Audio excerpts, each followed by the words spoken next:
The big new cinematic that has got lost in the sauce. It is actually too saucy. Not that kind of thing. Like anyway, yes, a cinematic. So what it Presented by seems to be is like a set of little dioramas. A set of dioramas that takes us through some of the key locations and things in the expansion. Yeah. And do you know what I thought of, right? Do you know what I'm almost reminded of? The Burning Crusade in vanilla. Because you know the way those were just, here's things. Here's things. Like, here's a mage doing a... Yeah, I understand. Yeah. Yeah, that's exactly Whereas what it is. we've been used to little short films, almost. Yeah, we've been on actual narratives for the past long time. Yeah.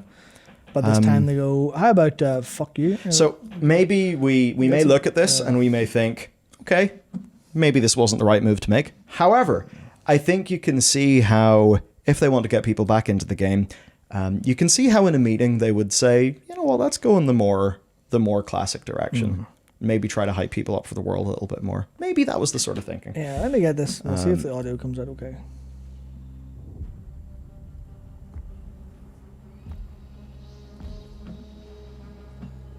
We can't hear. Let me just There he is. do a bit of fiddling.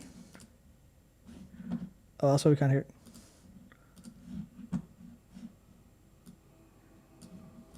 Is that a bit right? It's a bit quiet for you. All right. Avatar! Can't believe that Blizzard are doing Avatar 3, The Way of the Forest. I can. Oh, the Diablo cinematic. She totally looks like the D3 Crusader. Like in...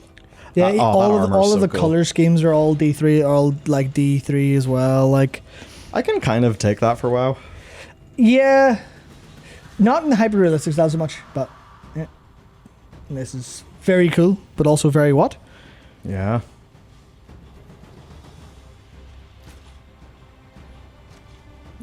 Flipping MagSafe shoulder plates. Yeah, beautiful sounds Oh. everywhere, beautiful unrealistic nonsense sounds. It's really cool. He's That's kind of insane, he's yeah. got the pull. Pulsing crystal. What's she looking at? Us, I guess. My God. Big foundry. Troll thing doing Do a big wiggle. magic, which is scary. Vines. Some people Why does her lance make a sound when she does that? Who knows? But Why does Henry Cavill reload his fists? exactly, yeah. Now we've got it. Now we're here. Jump scare.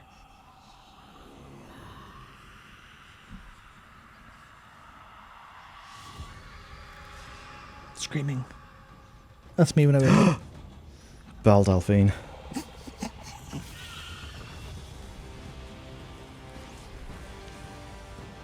Ashka head looks fucking gorgeous and Yeah. gigantic. It looks unbelievable. That's it. Oh! Okay. So, Liam O'Brien. Wonder what he's up to these days. No, so, I thought that was cool, but what it needed was a voiceover. Yeah, but what would they say? And here's some spider shit going on. Here's Stalhouse's whatever. like, I am very evil. I have been. Who knows?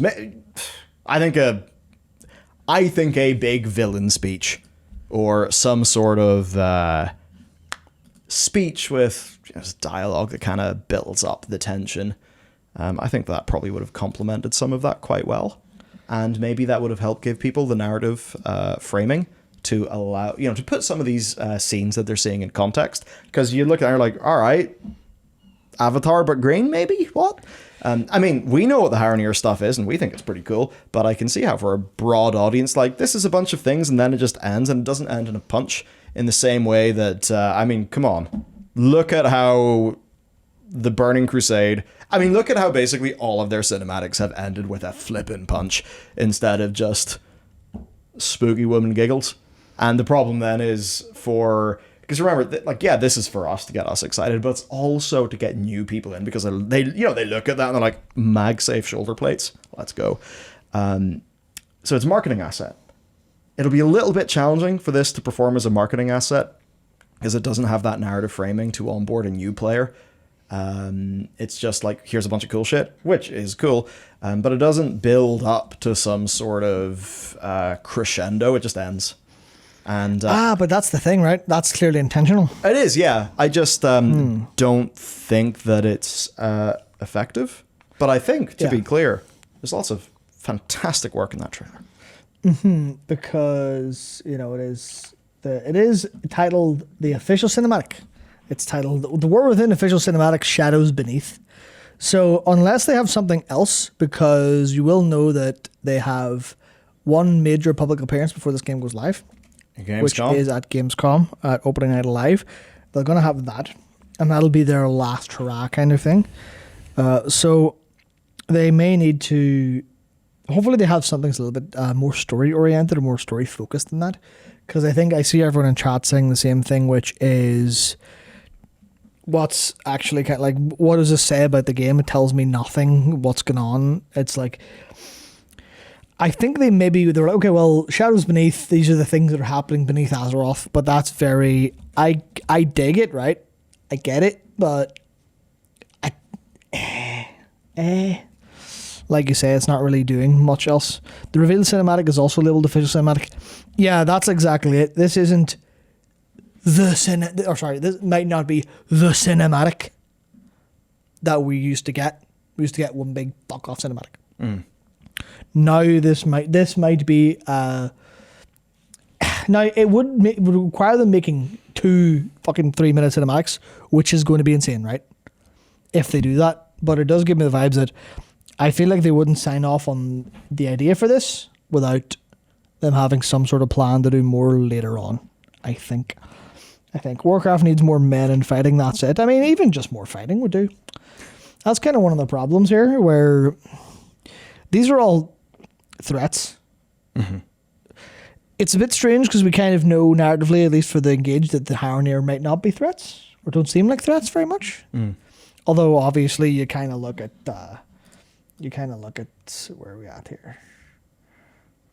Before that. So I guess the Harrenir will work if they feel like Night Elves in Warcraft 3. Yeah, you kind of look at this and be like, yeah, you're a bit threatening, like, aren't you? Where it's like, yeah, maybe she's good, but the point is, please do not mess around with my forest. Again, thinking about Night Elves in Warcraft 3. That's true. Maybe that's been a touch point for them. That's true. I'm not really sure, because I think they can't turn the Night Elves back into the Night Elves that they were. They just can't do that credibly, given how their plots developed. But maybe a little bit of that space could be filled up by a new group. Maybe a new group that could end up being an allied race, or that could have some factional divides or something.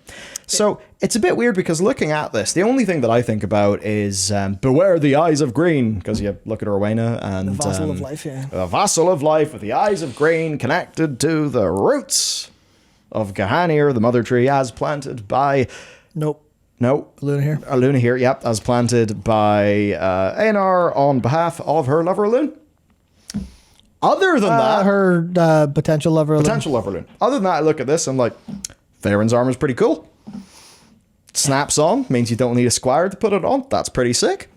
Got a bunch of big, strong, strapping people behind her. Cool.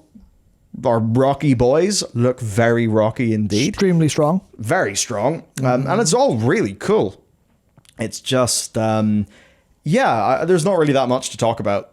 It's not that narrativized in the way that, say, you see the Cataclysm trailer, and I mean, just about everyone saw it. I remember seeing that at the flipping cinema, because it was like, it is simple and it's cheesy. I'm not sitting here saying the Deathwing being like, rage, anger, torment, I'm going to burn, screw you guys. I'm not saying that that's like some flipping high art, but it was cool. And did the job look? The thing was, it had all of its money shots. This is all money shots. Yeah, that's the problem, right? And the Deathwing cinematic had its money shots, but in between those, you had the narrative context of Deathwing. He starts here, he ends up here, and he explains why he's went from here to here, while you see the impact of him doing that, thus telling you that like not only is this character dangerous, they're a force of nature. So I actually don't have that much else to say about this one. I think that there's lots of great work here. I just I think it's a sort of a sizzle reel or something. That's all it kind of feels like. And with the general marketing direction of World of Warcraft, you can't help but feel that's sort of the way they're moving. And it's kind of, maybe we just kind of have to get used to it. Yeah. Maybe there's I'll take that. you know. If the big story things like the Saurfang arc, if those happen in game and are really good, I will take sizzle reels being here and these not being core narrative elements. But, you know, obviously that's me saying I accept this if certain other things are better. Yeah, which obviously we're not Which quite at that point to we're not there yet. delineate whether that's true or not. We're just kind of like, yeah, whatever, it's fine.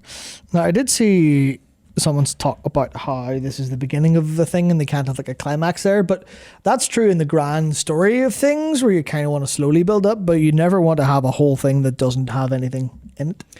Yeah. You can't have the you know, I can't believe I'm going to use this fucking example. Harry Potter, obviously. Oh, there he The goes. first movie was the first book was a part of a series of 40 billion thousand, but it had a beginning, middle, and end. You have beginnings, middles, and ends inside your beginning.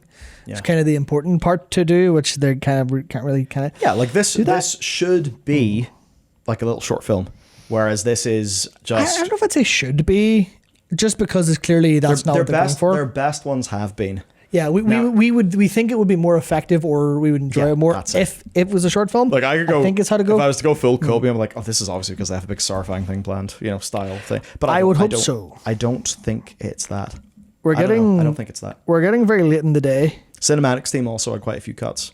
Yeah, So, we're getting late in the day for them to go, and here's the big new actual cinematic, or because I see people talk an awful lot about the Warbringers and the Harbingers stories, Where? and we've had people talking to us for ages, been like, where are they at? They're supposed to be here. They were supposed to be in where? And But what's the story of the game? You haven't communicated the story of the game Yeah. to anyone. And they still haven't. Well, CDev's been sliced. Yeah. So now it is things done by Team 2. And those Warbringers and, you know, so on and so forth. And Harbingers and Lords of War. You know, we obviously expect those because they've happened for every expansion since Warlords of Draenor. They happened with Burdens of Shao-Hao first, I suppose, is the test case. And then they were rolled into... that was the best. Mist was so good. But yeah, maybe it's just the case that CDev actually doesn't have that capacity anymore because it was particularly hit, from what we understand, by the job cuts. Yeah, so here's some community reactions backing up everything we've just said, because it turns out a lot. Oh, look at this. Mythic Plussers who don't know what the story is. I know As what we need always. to do, Matt. We need to make this a wedge issue and conjure up some drama.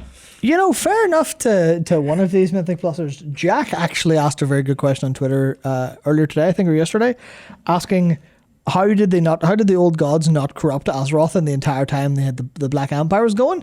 And no one had a really good answer other than shut up, they'll figure it away. They were infighting. That was it for 10,000 years. Could be infighting. Yeah. I suppose the way that you could say it is these are things that happen on a cosmological timescale by default, because those old gods are kind of, you know, they got to worm their way into the core. And this is, by the way, just fucking off the top of my head, if you were trying to justify it, not that I really am, because yeah, you're right, it does feel like a plot hole. But you could just say it was actually my not personal headcanon, but what I think it is I think Azeroth is probably remarkably close to being got, and I think that's why when you you look around the planet of Azeroth, it's full of machines that are pumping it full of chemicals. Yeah, and the Titans showed up, Magic. had control over it for a while, so they probably fixed any of that they found, or except for some of it. There's now, well, maybe we'll find out more about that because of the, what's it called? Because of the fact that Azeroth's full of old god blood. That we'll have to do something about. So we kind of get a little bit of our Dark Horse little person kneeling, or when a person kneeling, mother, person kneeling, Primal Force Awakened, person kneeling, serve, person kneeling, which I can't help but largely agree with. That is extremely cool. Absolutely. I hate the Navi comparisons, because they're too true, and it annoys me because I don't want to be like, well, this is shit because it's like the other thing. Will they I just think be this is cool as as hell. cookie cutter as Big Jim Cameron? Probably. Oh no! But this stuff No, is I was not- hoping you'd say no, Matt. Oh man, come on. I mean, they're a bunch of fucking tree huggers. Like one tree hugger, they're all the same shit. Like That's it, Matt. all the same shit. But like, this is such a beautifully animated, such a well like choreographed design Yeah. thing. It's absolutely wonderful. Like even like the detail in that musculature and like the rendering, the lighting on it is absolutely fucking unbelievable.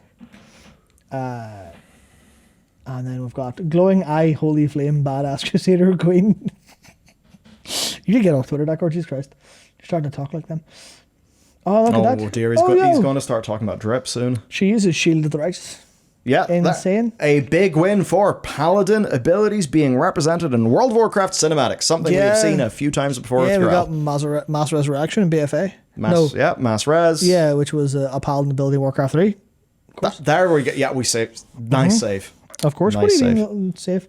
And she's got a glowing eye, which I didn't even realise. That's kind of gnarly. Looking spooky. Yeah, and then it's Clone Wars. Let's go. I like that. You know what? It's just some of the Diablo 4 cinematic content with all of the like.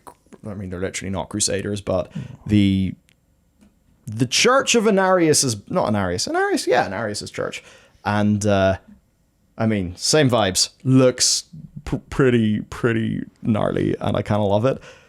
If they could have a little bit of that energy with this empire, and this is only a small expeditionary. I don't know why I'm now gesticulating with a random chopstick I found. Yeah.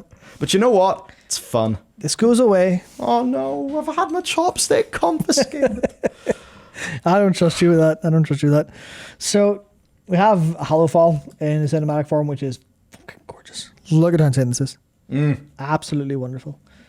It kind of looks like that in game too, except a bit less misty and peaky and stuff. Yeah. Let's look at in game, which is very good. This creepy old god tentacle juice farm is kind of strange because this is literally what's happening, by the way.